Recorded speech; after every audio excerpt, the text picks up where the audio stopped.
15 सालों का बदला लिया जाएगा, सब सवालों का बदला लिया जाएगा। सुनेंगे दोस्तों इमरान प्रतापगढ़ी की एक दर्द भरी नज़म। उससे पहले बता दो दोस्तों, कर्नाटक के उप मुख्यमंत्री डीके शिव कुमार ने खुलेआम मुस्लिम पार्षद अलाउद्दीन को जड़ा थप्पड़। घटना की वीडियो हुई वायरल। चलिए पहले सुनते इमरान प्रतापगढ़ी की नज़म। तो आपसे गुजारिश है वीडियो को लाइक कीजिए और चैनल को जरूर सब्सक्राइब कीजिए।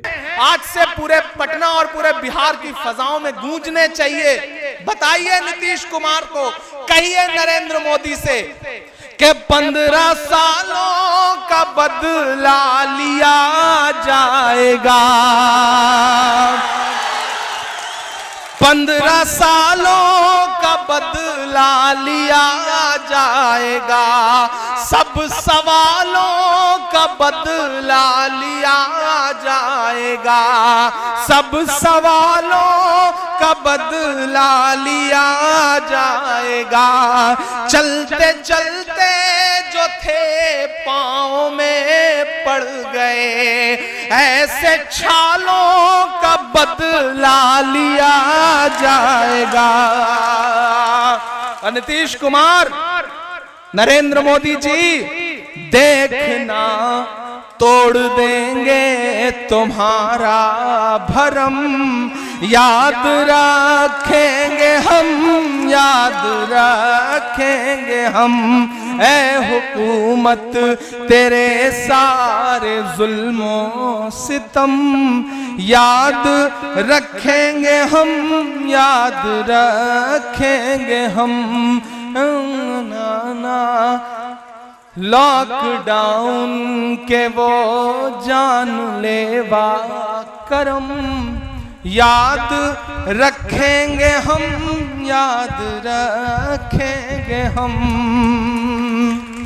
आप यकीन जानो आलमगंज वालों, पूरा हिंदुस्तान इस वक्त बिहार पे नजरें गड़ाए, और वो बौखलाहट इन दिनों, चाहे वो कल नरेंद्र मोदी जी ने गया में सभा करी, हालत ये थी कि ढूंढ ढूंढ करके लोग लाए गए थे, लेकिन फिर भी कुर्सियां नहीं भरी थी और उनके चेहरे पे दिख रहा था बिहार चुनाव की हार का डर, नरेंद्र मोदी जी के चेहरे पे दिख रहा था। और अपने नीतीश जी तो ऐसा बौखला गए हैं कि किसी सभा में सामने बैठे हुए कुछ लोगों ने लालू जिंदाबाद कर दिया। तो वो वीडियो देखा आपने? अरे नीतीश बाबू, गमों की धूप में भी मुस्कुराकर चलना पड़ता है, ये दुनिया है, यहां चेहरा सजाकर चलना पड़ता है।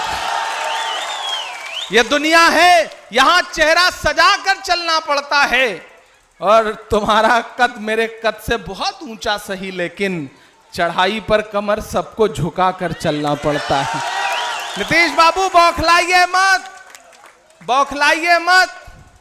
आप कांग्रेस, आरजेडी और लेफ्ट के महागठबंधन के मुकाबले चुनाव नहीं लड़ रहे हैं, आप भाजपा से चुनाव लड़ रहे हैं। और भाजपा ने आपको निपटाने का पूरा प्रोग्राम प्रॉपर तरीके से बनाया है और चिराग पासवान को छोड़ दिया है, और रिजल्ट आपको 10 तारीख को दिख भी जाएगा।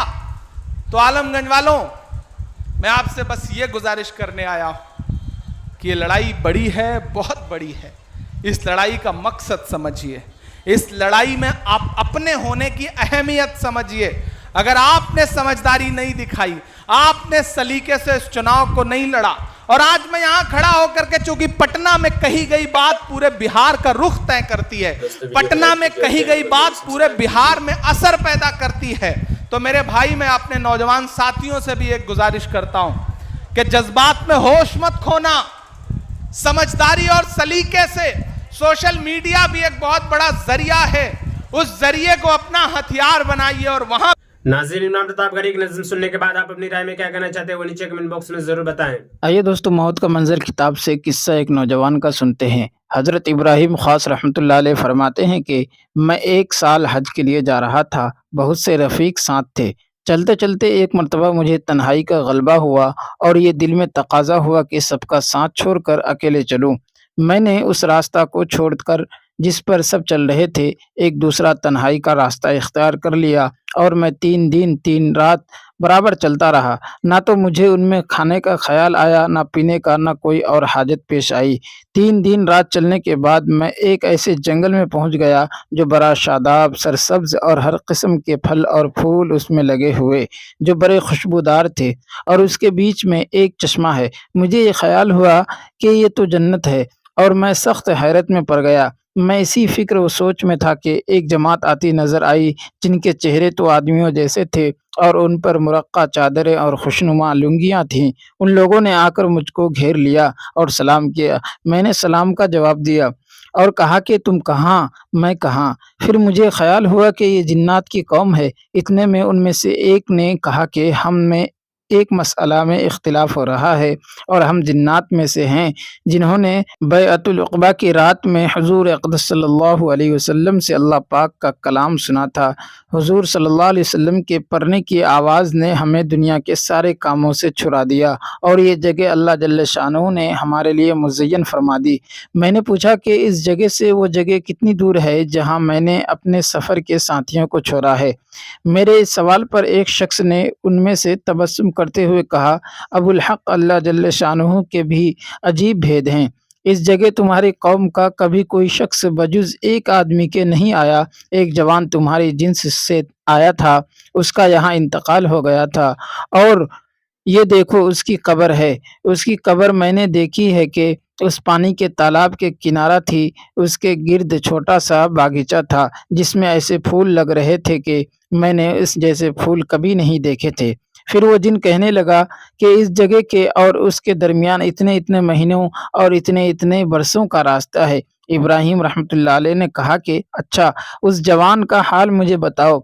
उनमें से एक ने सुनाया कि हम लोग इस चश्मा के किनारा बैठे हुए इश्क के बारे में बहस कर रहे थे। इतने में एक जवान आया और उसने आकर सलाम किया। हमने सलाम का जवाब दिया और हमने पूछा कि नौजवान कहाँ से आए हो? उसने कहा कि शहर निशापुर से आया हूँ। हमने पूछा कि उस शहर से किस इरादा से चले थे? उस जवान ने कहा कि मैंने अल्लाह जल्ल शानहू का पाक इरशाद सुना है, व अनीबू इला रब्बिकुम व अस्लिमू लहू मिन क़ब्ल अन यअतियकुमुल अज़ाबु सुम्मा ला तुनसरून।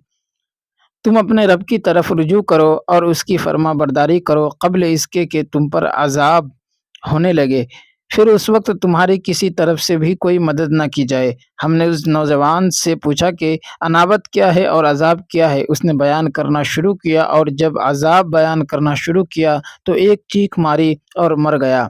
हम लोगों ने उसको कब्र में दफन कर दिया। इब्राहीम रहमतुल्लाह अलैह कहते हैं, मुझे इस किस्सा से बड़ी हैरत हुई। उसके बाद मैं उस जवान की कब्र के नज़दीक गया तो उसके सरहाने नरगिस के फूलों का एक बहुत बड़ा गुलदस्ता रखा था और उसकी कब्र पर ये लफ्ज़ लिखे हुए थे, जिसका तर्जुमा ये है, ये अल्लाह के दोस्त की कब्र है जो गैरत का कत्ल किया हुआ है। और नरगिस के एक पता पुराना बत्ता की तफसील लिखी हुई थी।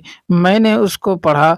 उन जिन्नात ने मुझसे उसका मतलब पूछा। मैंने उसका मतलब बताया तो वो बहुत खुश हुए और मज़े में लौटने लगे।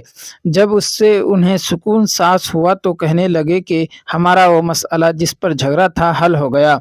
इब्राहीम रहमतुल्लाह अलैह कहते हैं, फिर मुझे कुछ गुनूदगी सी आई। उसके बाद मेरी आँख खुली तो मैं मस्जिद आयशा के पास था, जो तनईम के पास मक्का मुकर्रमा के करीब है, और मेरे कपड़ों में फूलों का एक गुलदस्ता था जो 1 साल तक मेरे पास रहा। 1 साल तक में कोई तगय्युर न हुआ। उसके बाद चंद अय्याम वो खुद ब खुद खुशबू गुम हो गया। और इमरान प्रतापगढ़ी से जुड़ी खबरों और नज़्मों के लिए हमारे इस चैनल को जरूर सब्सक्राइब करें। मिलते हैं किसी और वीडियो में ऐसे नई नज़्म और नई खबरों के साथ। तो जब तक के लिए दीजिए मुझे इजाज़त और रखिए अपना ख्याल। आप देखते आइए और मुशारा मीडिया और मैं आपके साथ मोहम्मद साकिब। अस्सलामु अलैकुम।